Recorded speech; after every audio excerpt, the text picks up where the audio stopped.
안녕하세요. 구름책방 구독자 여러분. 오늘 여러분에게 새로 소개해드리고자 하는 책은 알리스터 맥그레스가 쓴 신학이 무슨 소용이냐고 묻는 이들에게입니다.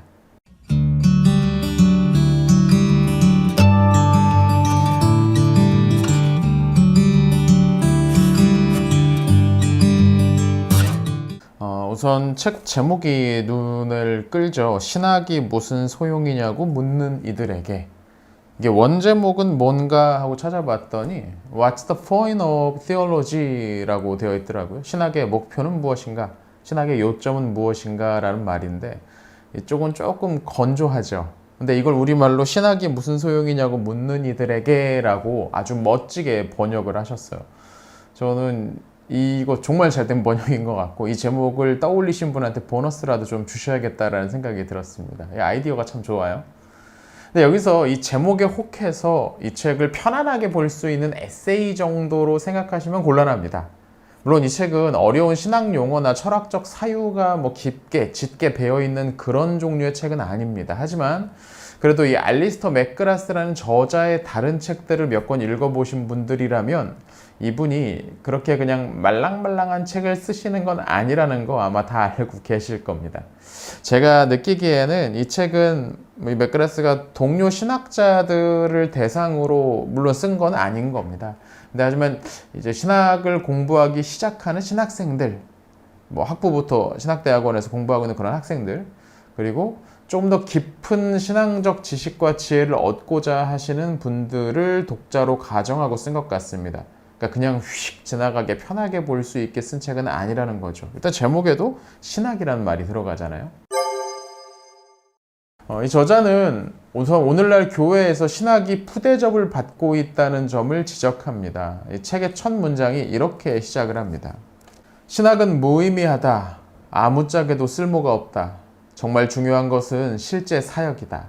미래의 기독교인 지도자들에게 신학을 가르치는데 시간을 낭비하는 이유가 대체 뭔가? 그럴 시간이 있으면 교회 성장과 회중 관리, 상담 기술에 관한 최신 이론을 배불리 먹일 수 있는데 이렇게 말하고 생각하는 사람들이 있다는 말이죠. 정말 그런 분을 저는 만나본 적도 있습니다. 심지어 제가 신학 공부할 때 강의실에서 만났어요. 강사분이셨는데 목사님이셨고요. 그분도 물론 그분은 신학이 다 필요 없다 이렇게까지 말씀하신 건 아니었습니다. 다만 실천적인 면이 많이 중요한데 그 부분이 우리가 약하다, 그 부분에 좀 더 집중해야 된다라는 뉘앙스로 말씀을 하셨어요. 이 맥그레스가 이야기하고 있는 교회 성장과 회중 관리, 상담 이런 종류들, 이런 실천적인 분야들을 포괄하면서 말이죠. 오늘날 신학교육은 크게 두 갈래로 나뉩니다. 하나는 말 그대로 학문으로서의 신학. 그래서 이쪽을 선택하신 분들은 계속 공부를 해서 소위 신학자가 되는 길을 가는 거죠. 학교에서 강의를 맡기를 원하면서 나가는 겁니다. 근데 또 하나는 목회자 양성을 위한 갈래가 있습니다. 보통 통칭 신학교 하면, 세미너리 하면은 신학을 가르치는 대로 아시는 분들이 많이 계세요. 신학교에서 신학을 가르쳐야지. 그럼 이름이 그러니까 그래야지 라고 생각하실 수 있는데, 물론 신학도 가르치기는 합니다만 고작 그 신학대학원 2년, 3년 동안 무슨 신학을 얼마나 깊이 배울 수 있겠어요. 그냥 전체적으로 훑어보는 정도에 머물겠죠. 제가 생각하기에 신학교는 목회자가 되기 위해 알아야 될 최소한의 신학적 교양을 쌓도록 돕는 정도인 것 같습니다. 당연히 이쪽을 선택하신 분들은 어떤 학문계, 학계로 나가기보다는 교회 목회자가 되는 것을 목표로 합니다.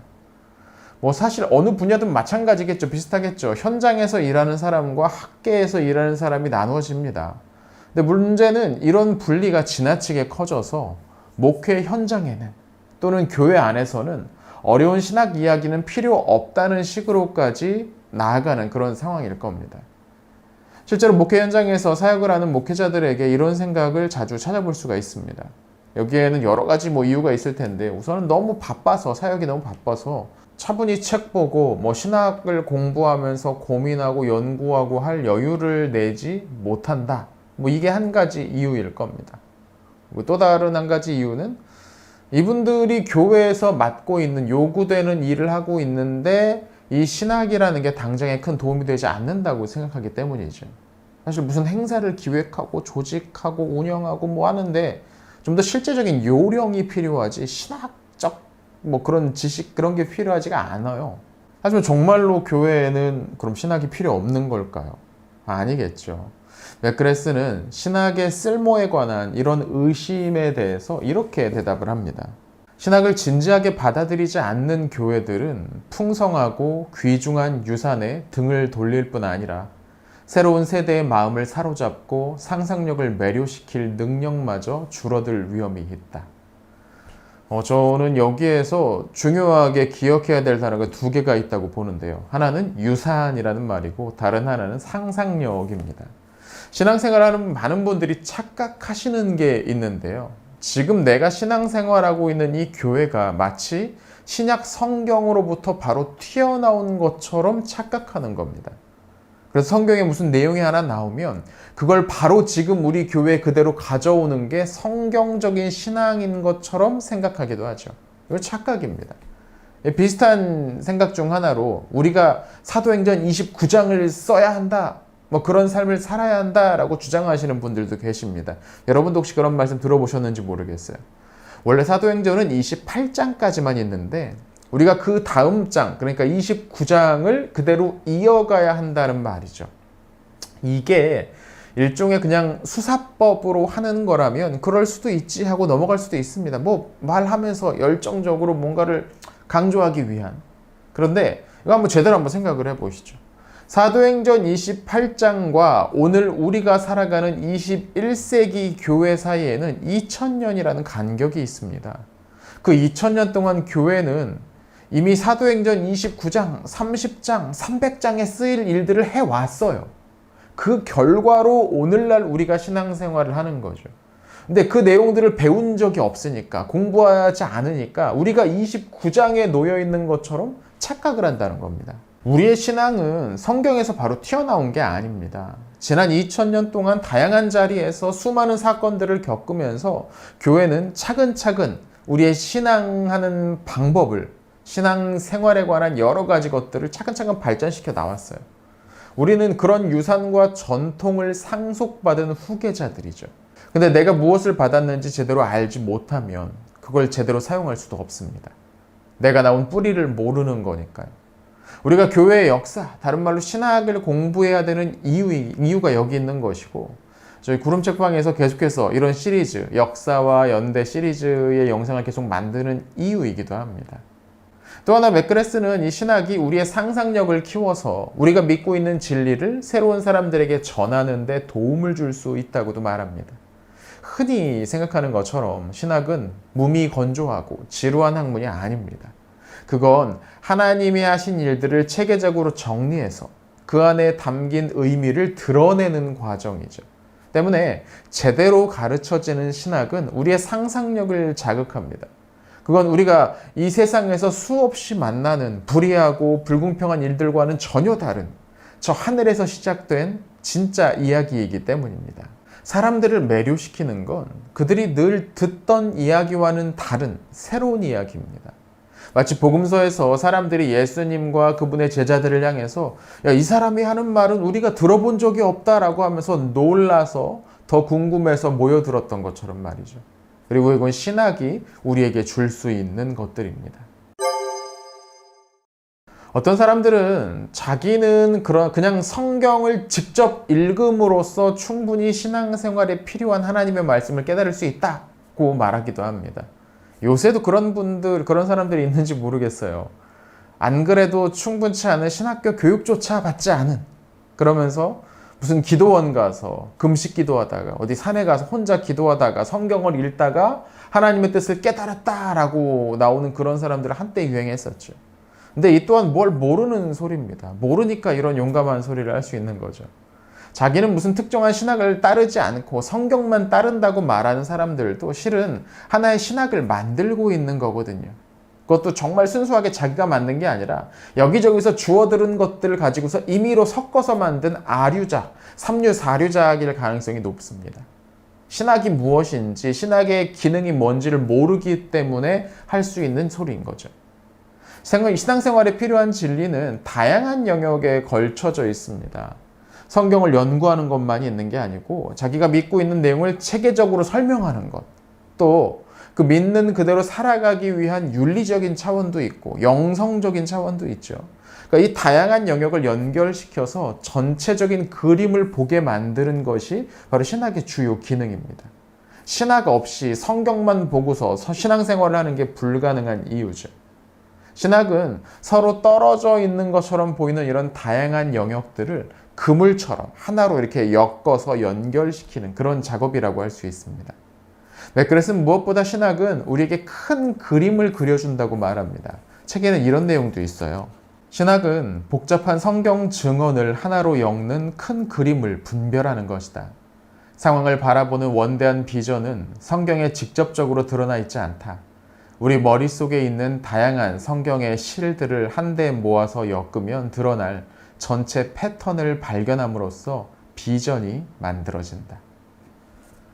신학은 우선 성경 속 여기저기 흩어져 있는 진리들이 하나님의 큰 이야기 속 어딘가에 위치하는지를 분별하는 작업을 합니다. 이 작업을 통해서 각각의 성경 구절들을 좀 더 잘 이해할 수 있게 되고 나아가 성경 전체를 알아가는 데 도움을 줍니다. 그런데도 신학을 굳이 공부할 필요가 없다고, 신학이 신앙생활에 별 도움이 안 된다고 말하는 건 무지한 소리라고 할 수밖에 없을 겁니다. 이 책의 2부를 보면 신학이 중요한 이유라는 소제목이 붙어 있습니다. 어쩌면 이 책의 핵심 내용이라고 할 수도 있죠. 그리고 이 2부는 다시 3개의 항목을 중심으로 구성되어 있습니다. 지혜, 안녕, 경의가 그것이죠. 신학은 이 3가지 영역에서 우리에게 도움을 준다는 겁니다. 우선 지혜를 생각해 보죠. 신학은 우리를 어떻게 지혜롭게 만들까요? 맥그렛은 여기에 대해서 이렇게 대답합니다. 우리가 지혜로워지는데 신학은 어떤 도움이 될까? 신학은 이 세상과 그 속에서 살아가는 우리의 위치를 해석하는 시각을 제시함으로써 정말 중요한 것이 무엇인지 결정하는 데 도움을 준다. 신학은 인생의 목표를 발견하고 그 목표를 이룰 방법을 찾는 데 도움이 된다. 앞서 말했던 것처럼 신학은 우선 성경을 잘 이해할 수 있도록 도와줍니다. 그것이 가진 더 큰 그림, 더 큰 맥락을 비춰줌으로써 각각의 부분이 가진 진정한 의미와 역할을 깨닫게 해주죠. 뿐만 아니라 신학은 우리가 살아가는 이 세상에 대한 이해를 돕습니다. 특별히 우리가 서 있는 곳이 어딘지 깨닫게 해주죠. 그리고 신학은 이 둘을 이어줍니다. 그래서 든든한 신학적 배경을 가진 사람은 더 활발하게 사회의 여러 영역들을 이해하고 분석하고 나아가 그 영역에 기여할 수 있습니다. 반대로 그런 게 없거나 그런 신학적 배경을 인정하지 않으려는 사람들이 남긴 것들은 매우 단편적이고 얕은 주장인 경우가 많죠. 물론 신학이 모든 것을 밝히 보여주지는 않을 겁니다. 여전히 세상에는 모호한 영역들이 있기도 하고 우리가 가진 신학이 완전하지 않기 때문이기도 하죠. 하지만 충실한 신학은 이 어둠을 뚫고 앞으로 나가는 데 도움을 줍니다. 두 번째로 신학은 우리의 삶에 안녕을 더해줍니다. 이 안녕은 영어로 하면 well-being인데요. 이 well-being에 신학이 도움을 준다는 주장이 조금 신선하게 들리실 수도 있을 것 같습니다. 저자는 이렇게 말하죠. 신학은 기독교 관점에서 무엇이 좋고 의미 있는지 우리가 결정할 수 있게 도와준다. 좋은 삶으로 안내하는 틀을 우리에게 제공한다. 그런데 좋은 삶 또는 진정한 삶을 사는 게 무엇을 의미하는지를 두고 문학적으로나 철학적으로 합의된 것이 없다. 이런 생각은 인간의 본질과 목표에 관한 이해, 즉 세계관을 통해 형성되기 때문이다. 무엇이 좋은 삶, 진정한 삶인지를 알게 만드는 세계관을 형성하는데 신학은 큰 영향을 끼칩니다. 물론 이건 오랫동안 철학의 주요 기능 중 하나였습니다. 철학자들은 일종의 세계관을 형성하기 위해서 애써왔죠. 세상의 근본이 무엇이고 이 세상을 좌우하는 핵심적인 원리가 또 무엇이고 하는 것들이죠. 고전 철학이나 중세, 근대 철학까지도 이런 질문들을 던지고 나름의 답을 하는 것이 철학자들의 작업이었습니다. 그런데 현대로 넘어오면서 철학에서 이런 질문들, 어떤 세상의 근원적 문제, 참 진리가 무엇이고 진실이 무엇이고 하는 것들을 묻는 질문들이 사라져 버렸습니다. 더 이상 삶의 의미를 묻지 않습니다. 주류 철학계에서는 그런 게 있다고 보지도 않는 것 같아요. 그들은 세상을 전체적으로 이해할 수 있을 거라는 희망을 포기했습니다. 하지만 신학은 여전히 이 질문을 파고듭니다. 이 세상의 의미와 목적을 발견하고 그것을 따라가는 삶이 진정으로 의미가 있는 삶이라고 안내해 주죠. 인생의 의미를 찾지 못한다면 무슨 큰 성공을 거두고 안정된 환경을 조성했다고 하더라도 잘 살았다고 말할 수 없을 겁니다. 그저 매일매일 말초적인 즐거움만 따라가는 그런 삶밖에 남지 않을 테니까요. 신학은 이런 면에서 우리 마음속 깊은 데서 나오는 갈망을 충족시키는데 도움을 줍니다. 바른 신학은 우리를 가장 근본적인 부분부터 채워줍니다. 맥그레스는 또 이렇게도 이야기를 해요. 신학은 의미와 목적을 만들어내는 방식으로 세상과 우리 자신을 볼 수 있게 함으로써 우리의 안녕에 크게 이바지한다. 그리고 맥그레스가 말하는 세 번째 신학의 유익이자 제가 개인적으로 이 책에서 가장 인상적으로 읽었던 부분은 경의입니다. 신학은 우리에게 경이로움을 더해준다는 거죠. 이 부분에 대해서 저자는 이런 문장으로 시작합니다. 신학을 공부하면 경이감을 계속 유지할 수 있다. 신학은 발견해야 할 게 얼마나 많은지 넌지시 알려줌으로써 상황을 더 잘 탐구하고 이해하고픈 갈망을 우리 안에 만들어낸다. 경이로움에 대한 경험은 세계를 습관적으로 보던 버릇을 잠깐 중단하고 새롭고 창의적인 방식으로 주변 환경을 대하게끔 사람들을 유혹한다. 신앙생활을 다시 생각하고 다시 상상하라는 제안을 우리가 선뜻 받아들이게 만든다. 이거 정말 멋진 문장 아닙니까?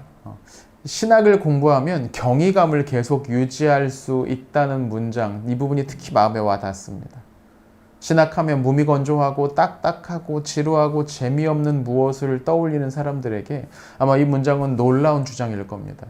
어떻게 표현하든 신학은 결국 하나님을 연구하는 학문이죠. 근데 그분은 우리가 다 알 수 없는 크신 분입니다. 하지만 이 사실, 그분이 우리가 다 다 파악할 수 없을 정도로 크신 분이라는 이 사실은 신학을 공부하는 사람들을 좌절시키는 게 아니라 도리어 그 작업을 더 흥미롭게 만들어주죠. 더 기쁘게 만들어주는 겁니다. 이걸 비유를 하면 마치 맛있는 간식을 앞에 두고 이걸 막 먹으면서 이게 사라지는 게 아까운 마음이 들 때처럼. 근데 우리 앞에 계시는 그분은 아무리 탐구해도 줄어들지 않으니까 그런 안타까움, 아까움이 있는 게 아니라 신남으로 계속해서 그 작업을 할 수 있게 되는 거죠. 또 신학이 우리에게 경이감을 준다는 건 조금은 다른 차원에서도 설명할 수 있을 것 같습니다. 우리가 하나님을 통해 세상을 제대로 이해하게 되면 그 모든 것들은 더 이상 그저 평범한 무엇으로 남지 않게 됩니다. 모든 나무들이 모세가 보았던 것처럼 하나님 때문에 불타오르는 것처럼 보이게 되는 거죠. 이 얼마나 세상을 멋지게 살아가는 방식입니까? 오늘은 알리스터 맥그라스가 쓴 신학이 무슨 소용이냐고 묻는 이들에게 라는 책의 내용을 간단히 설계해 드렸습니다. 신학이 얼마나 매력적인 학문인지를 잘 보여주는, 그러면서 책의 전체적인 구성이나 문장들이 참 멋지게 쓰인 그런 책이었습니다. 신학은 꼭 목회자들이나 신학자들만 공부하는 게 아닙니다. 모든 그리스도인들이 그 정도는 서로 다르겠지만 결국 배워나가야 하는 분야가 아닌가 싶습니다. 물론 여기서 말하는 신학은 꼭 무슨 공식적인 교육기관에 입학해서 배울 수 있는 게 아니죠. 그렇지 않더라도 충분히 배울 수 있는 거니까요. 그리고 이 작업에는 이런 좋은 책들이 도움이 될 것 같습니다. 오늘 소개해드린 내용보다 이 책에 훨씬 더 많은 내용들이 담겨 있으니까요. 관심이 있는 분들은 꼭 한번 읽어보실 것을 추천드립니다. 자, 오늘 영상은 여기서 마치겠습니다. 구독과 좋아요 그리고 좋은 댓글은 영상 제작에 큰 힘이 됩니다. 시청해주셔서 감사합니다.